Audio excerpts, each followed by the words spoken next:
atas ruangan untuk kegiatan hari ini di TKP Tulungan di ruang kelas A ini. Kemudian terima kasih yang kedua saya sampaikan kepada semua teman-teman karena telah bersedia untuk meluangkan waktunya untuk menghadiri kegiatan saya pada siang hari ini.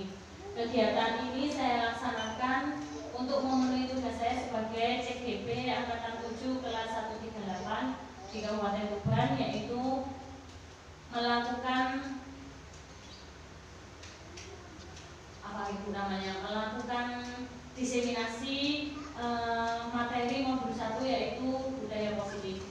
Sebelum materi pada hari ini kita mulai, saya akan sedikit mengajak jenengan untuk bermindfulness bersama Ibu. Jadi selama beberapa menit ke depan nanti supaya kita fokus karena memang ini sudah siang, kita semua sudah sedikit lelah ya karena ini tadi sudah selesai acara GTKI langsung dilanjut acara saya ini. Oke, silakan saya persilakan jenengan semua sekarang duduk yang paling nyaman, duduk senyaman-nyamannya, kemudian pejamkan mata jenengan perlahan-lahan. Duduk yang paling nyaman. Hitungan ketiga silakan pejamkan mata jenengan. 1, 2, 3. Oke, mulai dari sekarang hanya dengarkan suara saya saja mawon. Tarik nafas pelan-pelan, tahan, hembuskan.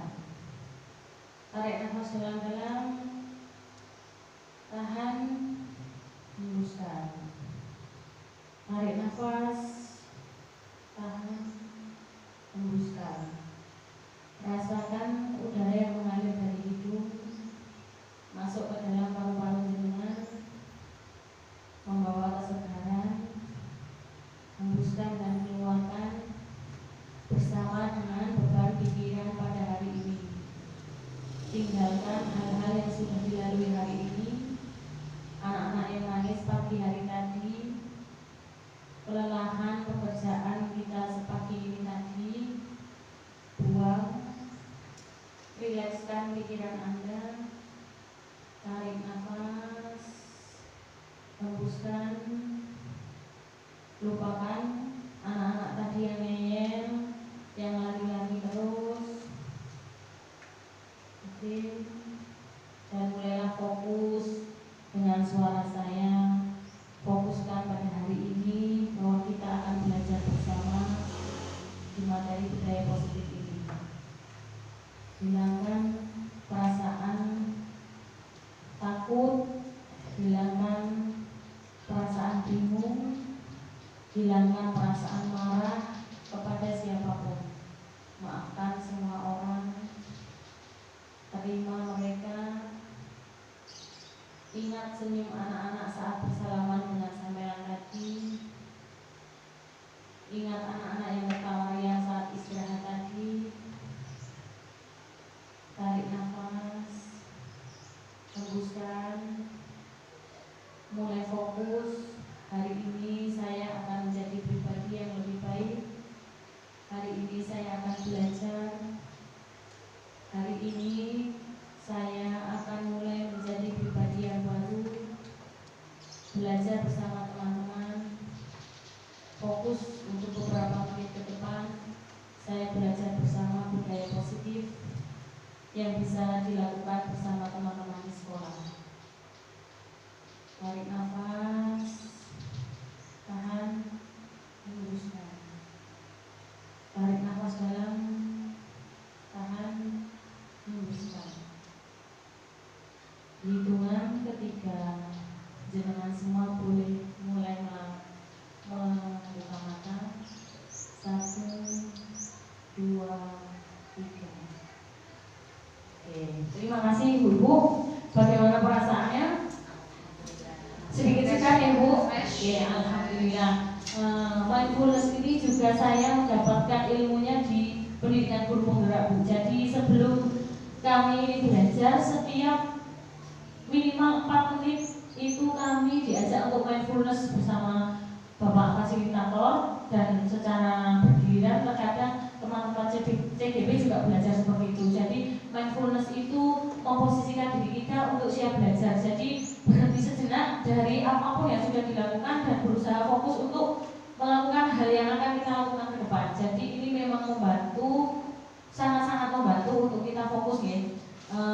Teman-teman CGP kebetulan ada di jenjang yang lebih tinggi dari saya. Jadi ada di SD, SMP, dan SMA. Jadi mereka melakukan mindfulness itu sudah dipraktekkan. Sedangkan saya yang ada di TK itu belum, karena anak-anak PAUD itu kan belum bisa ya mindfulness seperti ini, tapi mereka lebih kepada motorik kasar. Jadi bagaimana anak-anak mau mulai belajar itu diajak senam dulu, diajak lari-lari dulu. Nah, itu perbedaan fondasi untuk kesiapan belajar anak-anak usia dini dengan anak-anak yang lebih tinggi. Nah, untuk mindfulness ini mungkin besok lain waktu juga saya praktekkan bersama teman-teman dulu untuk sementara, karena kalau anak TK ketoknya kok dijak tarik nafas, nanti paling ya nendang kosoni, hembus nafas, dan malah guyu, itu sudah kemungkinan yang akan terjadi. Jadi saya kalau untuk mengimplementasikan ilmu yang ini baru ke teman-teman guru sama lawan. Ya, mari kita mulai. Sudah siap Ibu? Siap. Pada hari ini saya mendapat tugas untuk memberikan pengetahuan, berbagi ilmu dan pengalaman serta wawasan kepada teman-teman semua mengenai apa itu budaya positif. Jadi bisa langsung saya mulai ya. Ini nanti sifatnya santai Ibu, bukan usah serius banget. Biasanya juga agak sedikit grogi, kan? Seperti yang kita ketahui bersama, kurikulum Merdeka itu pokok pikirannya adalah dari filosofi pendidikan Ki Hajar Dewantara, di mana Ki Hajar Dewantara itu memiliki 3 semboyan, yaitu ing ngarsa sung tulodo, ing madya mangkaso, dan Tutuwi Handayani. Di sini ada yang tahu dari 3 semboyan tersebut yang bisa mengartikannya? Monggo. Asungan mangan, ing ngarsa sung tulodo, ing madya mangkaso. Kalau begitu saya sedikit merefresh nih Bu, merefresh kembali ingatan kita. Ing ngarsa sung tulodo itu apa? Ketika kita menjadi seorang guru berada di depan, kita itu menjadi contoh untuk anak-anak. Apalagi kita ini berada di pendidikan anak usia dini, di mana anak-anak itu masa menirunya sangat luar biasa. Jadi sebisa mungkin kita menjadi tulodo, menjadi contoh yang baik untuk anak-anak kita. Kemudian ing madya mangkarso itu apa? Ing madya mangkarso itu ketika kita menjadi guru, kita berada di tengah-tengah mereka, kita bisa memberikan semangat, kita tetap bisa memotivasi anak-anak ketika mereka sedang berproses belajar. Kemudian semboyan yang terakhir adalah Tutuwi Handayani. Itu berarti ketika kita ada di belakang mereka, kita bisa mensupport, bisa mendorong anak-anak bagaimana mereka bisa berkembang. Selanjutnya, kaitan tujuan pendidikan nasional dengan Merdeka Belajar.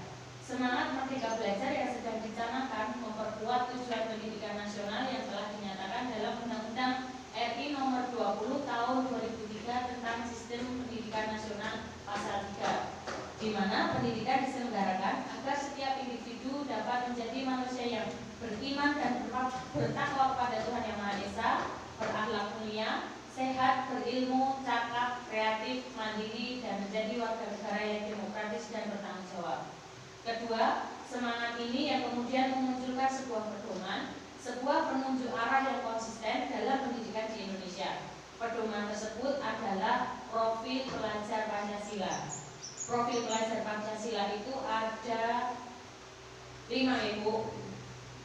Beriman dan bertakwa pada Tuhan Yang Maha Esa dan berakhlak mulia, berkebinekaan global, bergotong royong, mandiri, bernalar kritis, dan kreatif. Ada 5. Yang selanjutnya, dasar-dasar pendidikan menurut Ki Hajar Dewantara. Pendidikan dan pengajaran itu saling terkait dan tidak terpisahkan, karena pengajaran merupakan bagian dari pendidikan. Pengajaran itu tidak lain adalah pendidikan dengan cara memberi ilmu atau berfaedah buat hidup anak-anak, baik lahir maupun batin, dan berpusat pada peserta didik. Yang ketiga, Pendidikan diartikan sebagai tuntunan dalam hidup tumbuhnya anak-anak. Dalam menuntun, pendidik diibaratkan sebagai seorang petani. Bagaimana diibaratkan sebagai seorang petani? Jadi ketika kita menanam bibit padi, sama-sama menanam bibit padi. Ketika bibit padi itu baik, kemudian diberi pupuk, kemudian tanahnya subur, tanahnya baik, airnya juga baik, pasti akan menghasilkan padi yang baik. Tapi ada juga ketika kasus padi di benihnya itu sama-sama bagus, tapi tanahnya tidak sesuai, kemudian airnya kurang, tidak diberi pupuk, itu nanti sudah tidak akan menghasilkan padi yang baik. Nah, kita itu sebagai seorang petani ketika memiliki bibit, anak-anak tidak ada yang tidak baik ya Bu. Jadi semua anak itu pasti baik.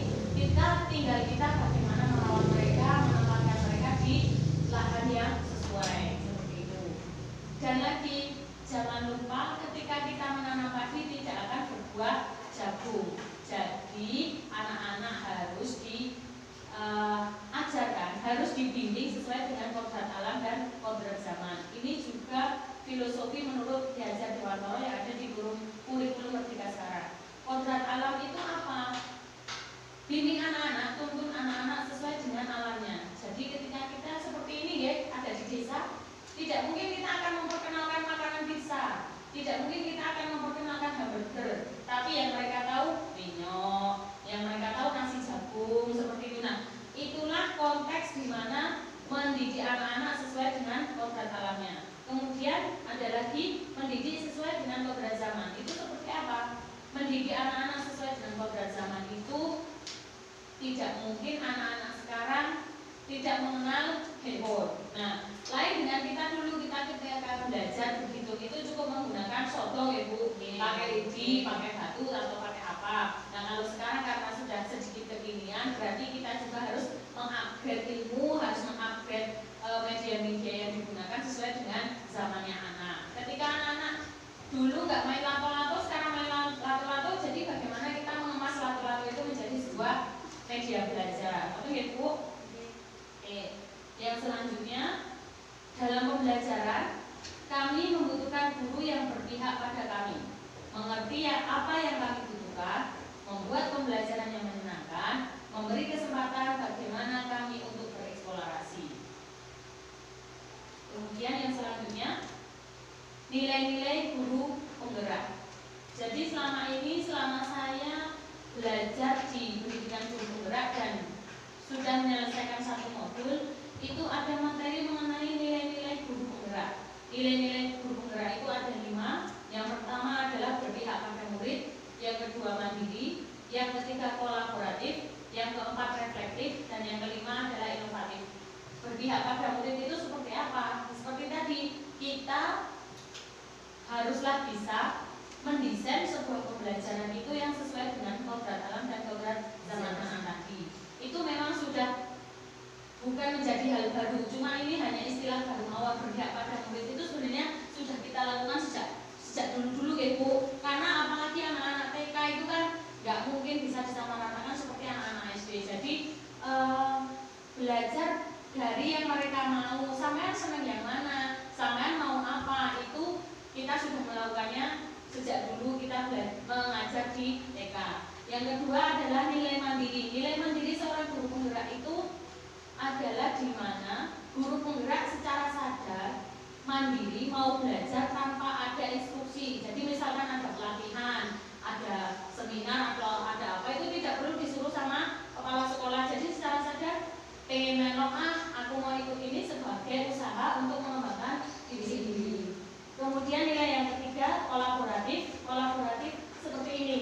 Ketika saya membutuhkan bantuan teman-teman, saya bisa dipinjami proyektor, saya bisa dipinjami sol, saya bisa dipinjami ruangan. Kemudian secara bersama-sama berkolaborasi dengan pihak-pihak terkait. Misalkan lembaga TK bekerja sama dengan puskesmas, atau lembaga TK bekerja sama dengan pemerintah desa, seperti itu. Kalau seorang guru bekerja sama dengan teman-teman satu sekolah dulu ya, bagaimana kita membuat pembelajaran yang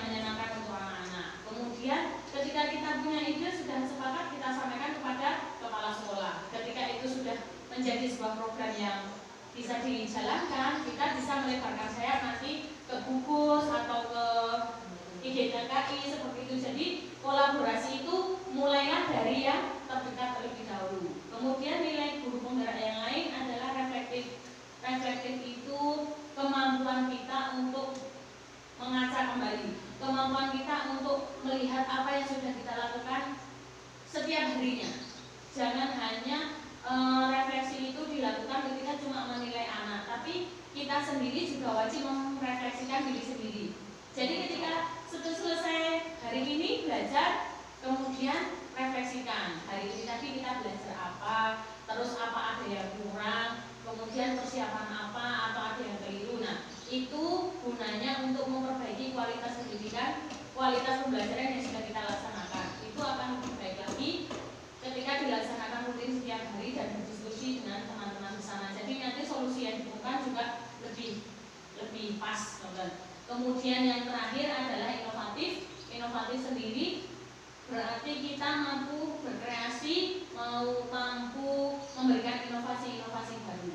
Yang selanjutnya, peran guru penggerak juga ada 5. Menjadi pemimpin dalam pembelajaran. Yang kedua, menggerakkan komunitas praktisi. Yang ketiga, menjadi coach bagi guru lain. Keempat, mendorong kolaborasi antar guru. Yang kelima, mewujudkan kepemimpinan murid. Yang pertama, menjadi pemimpin dalam pembelajaran itu jelas, karena anak-anak itu belajar kan menurut sama kita dulu Ibu. Kita yang mengatur, kita hari ini kita mau belajar ini anak-anak, medianya ini. Kemudian menggerakkan komunitas praktisi seperti apa? Nah, seperti ini. Ketika ada di IGTKI, kita punya ide apa, Bu, ayo kita melakukan program ini, Bu, ayo kita bikin acara ini. Nah, itu berarti kita sudah mulai memberikan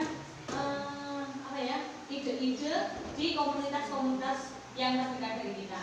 Kemudian menjadi coach bagi guru lain, itu jelas ketika kita punya ilmu baru, kita punya pengalaman baru, ketika kita bisa menularkan ke teman-teman, misalkan kemampuan untuk mendesain bahan presentasi seperti ini, atau kemampuan mengetik, kan kebetulan mungkin banyak di antara teman-teman kan masih banyak yang suka teknologi ya. Nah, itu kita secara pribadi nanti bisa membantu teman-teman yang belum bisa. Kemudian mendorong kolaborasi antar guru jelas. Ketika kita akan melakukan pembelajaran, nggak mungkin kan kita sendirian, pasti butuh bantuan guru yang lain. Oke. Kemudian yang terakhir adalah mewujudkan kepemimpinan murid ini yang bagaimana?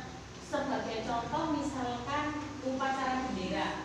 Nah, ketika melakukan upacara bendera kan pasti kita akan melihat anak-anak yang mampu menjadi, misalkan pengibar bendera siapa, kemudian yang mau jadi pemimpin upacara siapa. Nah, itu di sana kita menempatkan diri untuk bisa menjadikan anak-anak menjadi seorang pemimpin. Yang selanjutnya, budaya positif di sekolah. Apa pentingnya menciptakan suasana positif di lingkungan Anda dan bagaimana Anda dapat menciptakan suasana positif di lingkungan Anda selama ini? Makna budaya positif merupakan kebiasaan yang bernilai positif dan di dalamnya mengandung sejumlah kegiatan yang mampu menumbuhkan karakter murid. Yang kedua, merupakan tanggung jawab seorang guru bagaimana menciptakan suatu lingkungan positif yang terdiri dari warga sekolah yang saling mendukung, saling belajar, saling bekerja sama, sehingga tercipta kebiasaan-kebiasaan yang baik yang akan tumbuh menjadi karakter-karakter baik bagi warga sekolah, dan pada akhirnya karakter-karakter dari kebiasaan-kebiasaan baik akan membentuk sebuah budaya positif. Menciptakan lingkungan positif agar terbentuk suatu budaya positif adalah suatu proses perjalanan pendidikan yang harus kita jalani.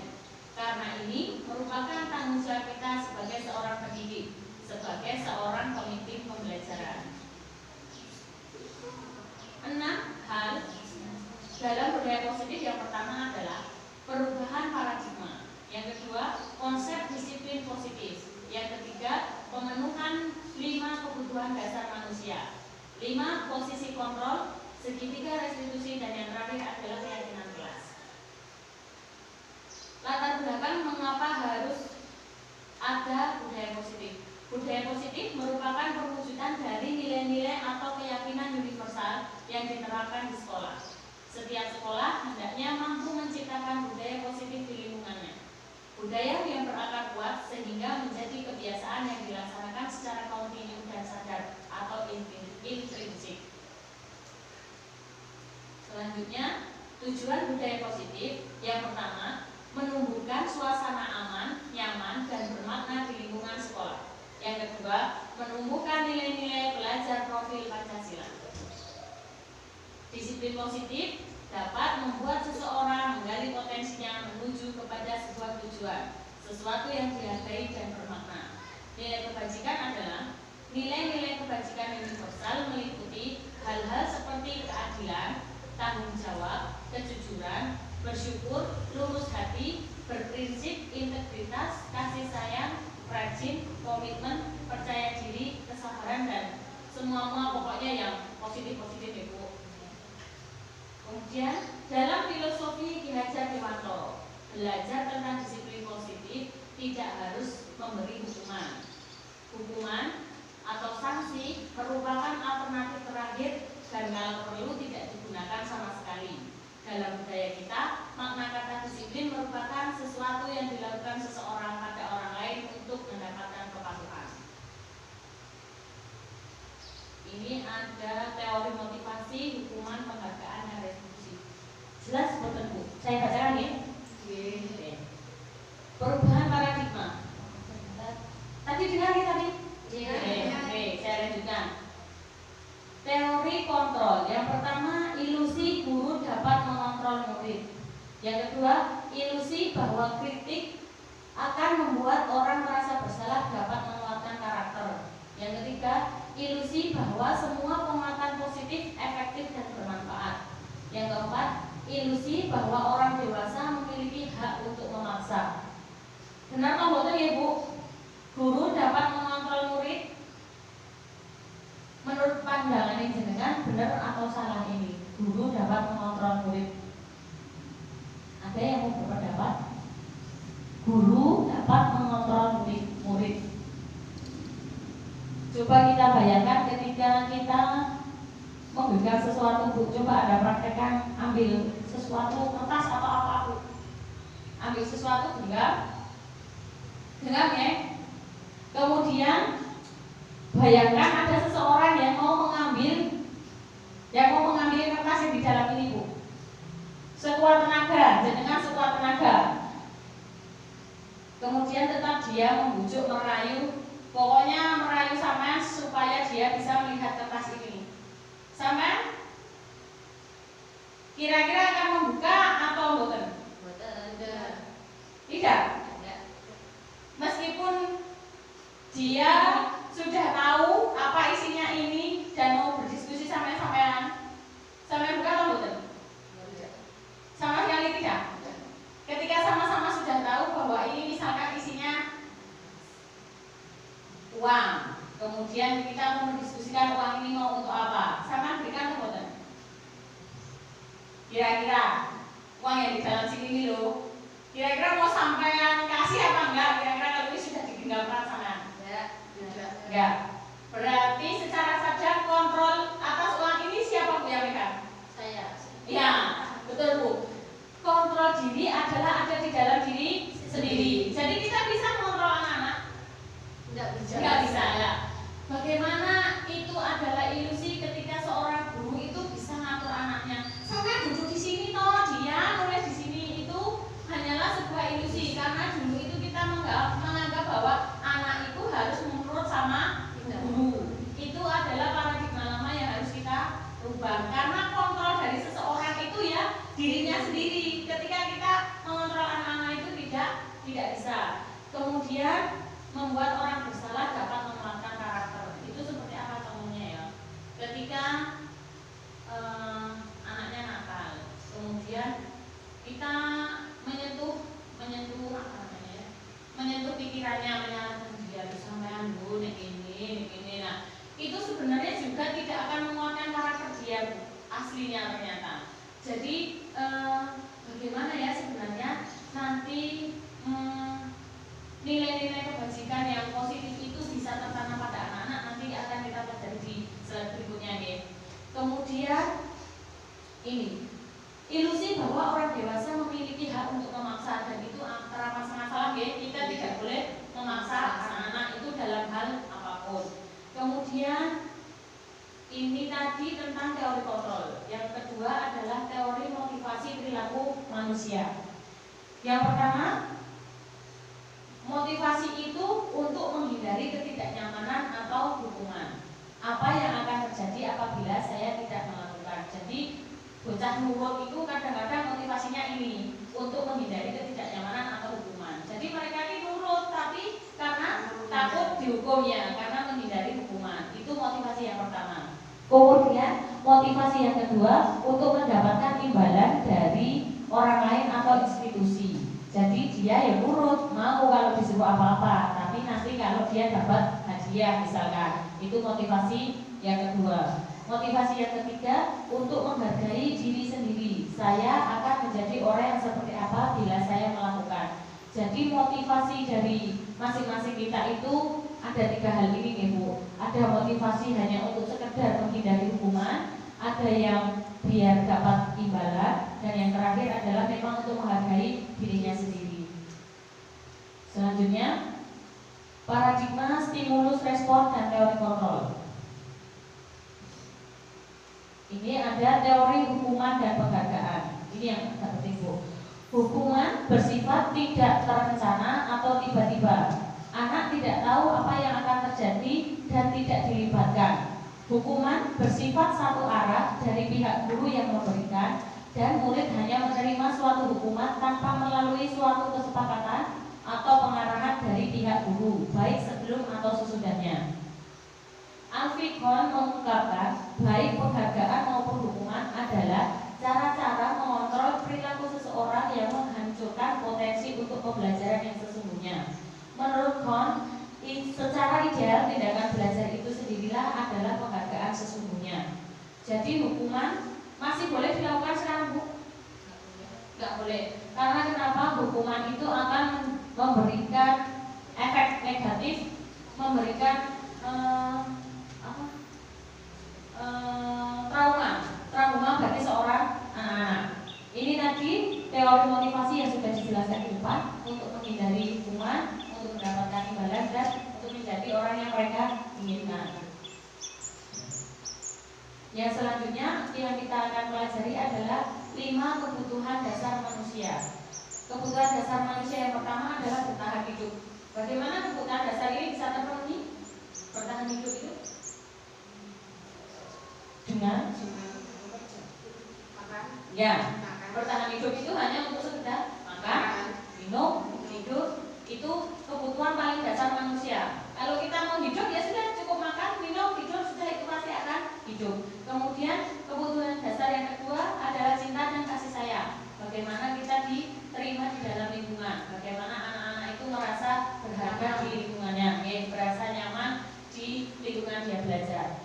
Kebutuhan yang ketiga adalah kesenangan. Kita tahu sendiri anak-anak itu paling suka kalau disuruh lari-lari, disuruh bermain. Itu jelas ya. Itu adalah kebutuhan dasar mereka. Yang keempat adalah kebebasan. Kebebasan itu memilih tanpa ada paksaan. Kemudian yang kelima adalah kekuasaan. Kekuasaan itu dimana ketika anak-anak memiliki kemampuan, ketika anak-anak memiliki prestasi, itu dia tunjukkan ke orang-orang bahwa ini loh aku bisa, ini loh aku pintar matematika, ini loh aku bisa bahasa Indonesia. Nah, itu merupakan kebutuhan dasar manusia juga. Menunjukkan soal, menunjukkan diri, itu juga merupakan kebutuhan dasar manusia. Kemudian keyakinan kelas. Keyakinan kelas ini sebetulnya mirip dengan peraturan kelas Bu. Tapi kalau keyakinan kelas itu lebih kepada kesepakatan, dan itu muncul dari anak-anak sendiri. Jadi anak-anak berinisiatif membuat nilai-nilai kebajikan, nilai-nilai positif yang harus dipraktekkan di dalam kelas, itu disepakati, dan mereka tahu apa konsekuensi ketika hal tersebut dilanggar. Keyakinan kelas yang pertama bersifat lebih abstrak daripada peraturan, karena terkadang keyakinan kelas itu tidak tertulis tapi sudah diyakini bersama bahwa ketika mencubit teman oleh loh itu sakit, itu sudah menjadi sebuah keyakinan dari diri sendiri. Yang kedua berupa pernyataan-pernyataan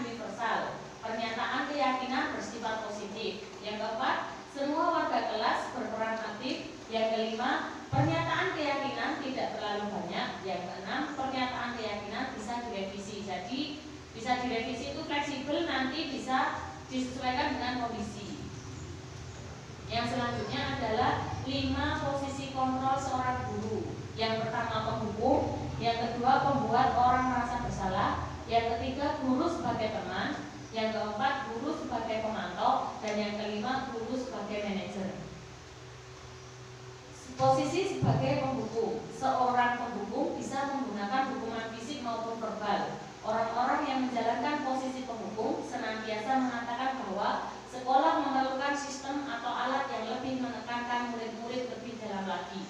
Contohnya, ini tapi kalau di anak-anak mungkin terlalu keras ibu.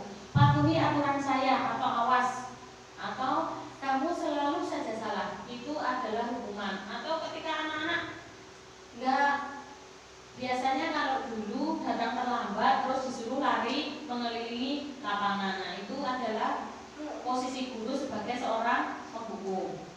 Kemudian yang kedua adalah membuat orang merasa bersalah. Pada posisi ini biasanya guru-guru akan bersuara lebih lembut.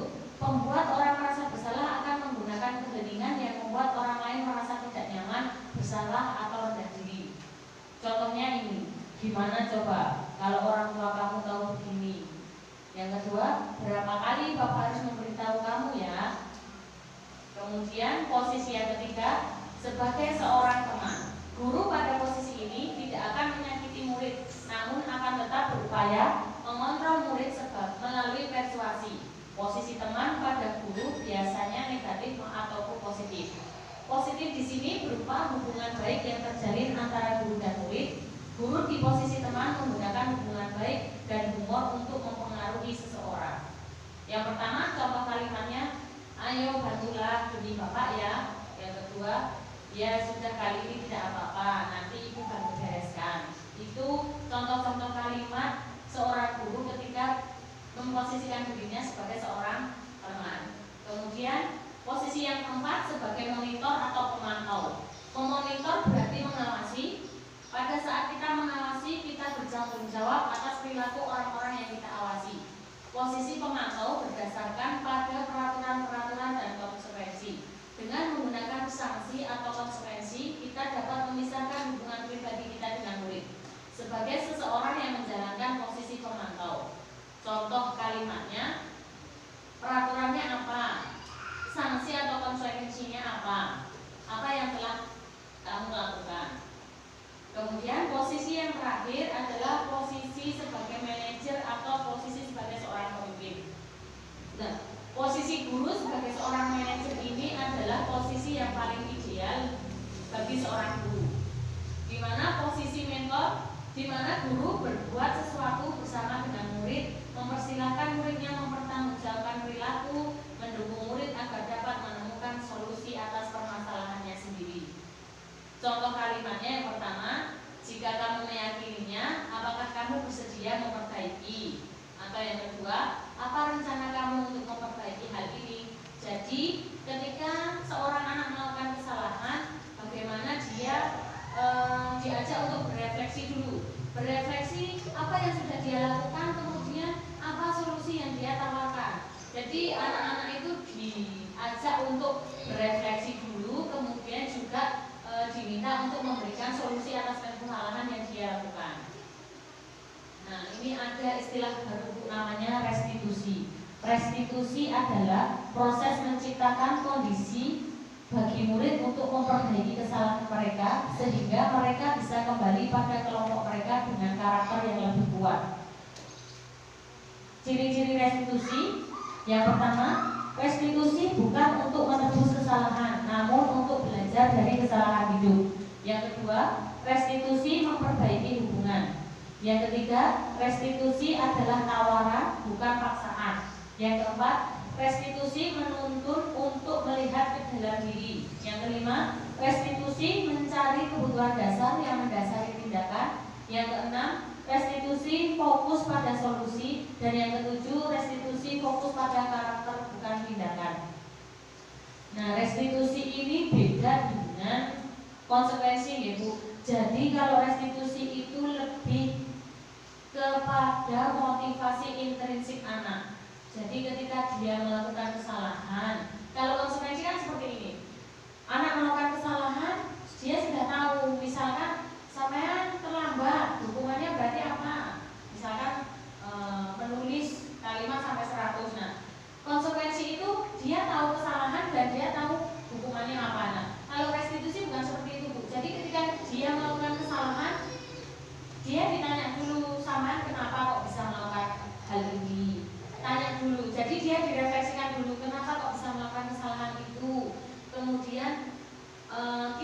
ada tahapan restitusi yang pertama ini menstabilkan identitas. Jadi jangan langsung ketika anak melakukan kesalahan itu langsung divonis kalau dia salah. Jadi tanya dulu, misalkan sampean kok terlambat, itu kenapa? Pasti ada alasannya.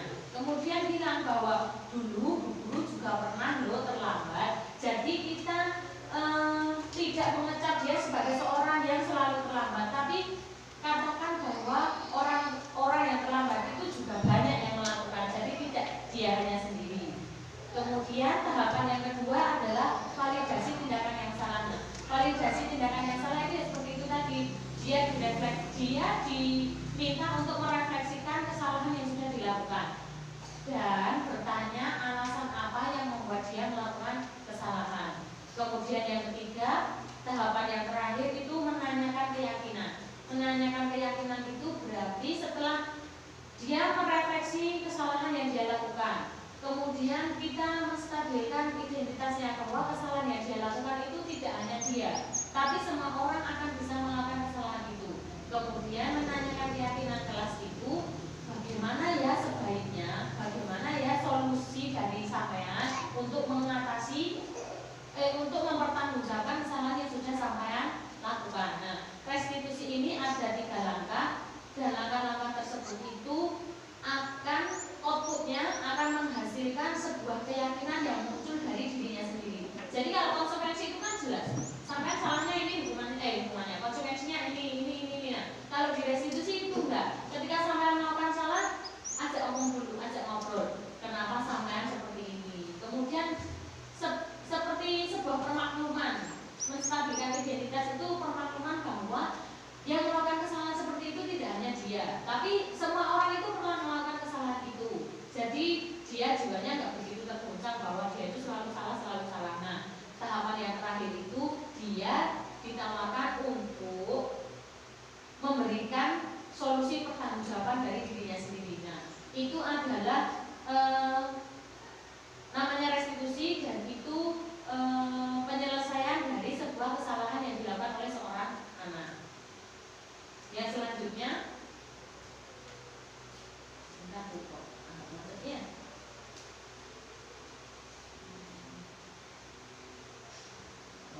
alhamdulillah, ternyata sudah selesai Bu. Ini ada kesimpulan. Ubahlah mindset melakukan gerakan dan perubahan berdasarkan kelemahan yang ada menjadi melakukan perubahan, dan gerakan berdasarkan kekuatan yang kita miliki sampai kelemahan itu tidak tampak tertutup oleh kekuatan. Menjalankan kebiasaan baru memang awalnya terasa sulit, tapi percayalah, hal sekecil apapun yang Anda lakukan demi perubahan positif akan membuahkan hasil yang luar biasa. Jadilah teladan bagi anak didikmu. Kolaborasi, kerjasama adalah kunci dalam melakukan perubahan kebiasaan positif. Dan yang terakhir, ayo bergerak dan berkolaborasi. Terima kasih. Wassalamualaikum warahmatullahi wabarakatuh. Waalaikumsalam warahmatullahi wabarakatuh.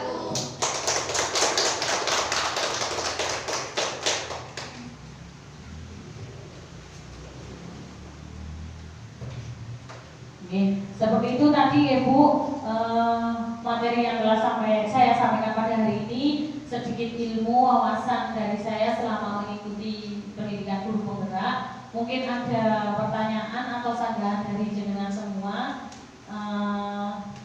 Saya persilahkan 1 atau 2 pertanyaan dulu sebelum kita akhiri. Monggo, ada yang bertanya? Bu, biar jelas. Oh iya. Amin.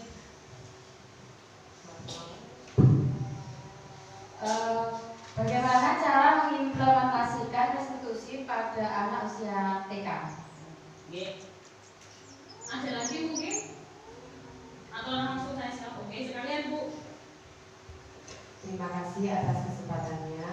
Untuk pertanyaan kali ini itu juga caranya ya Bu ya, bagaimana cara kita mengajak anak untuk merefleksi diri dari suatu pembelajaran yang sudah kita laksanakan. Terima kasih.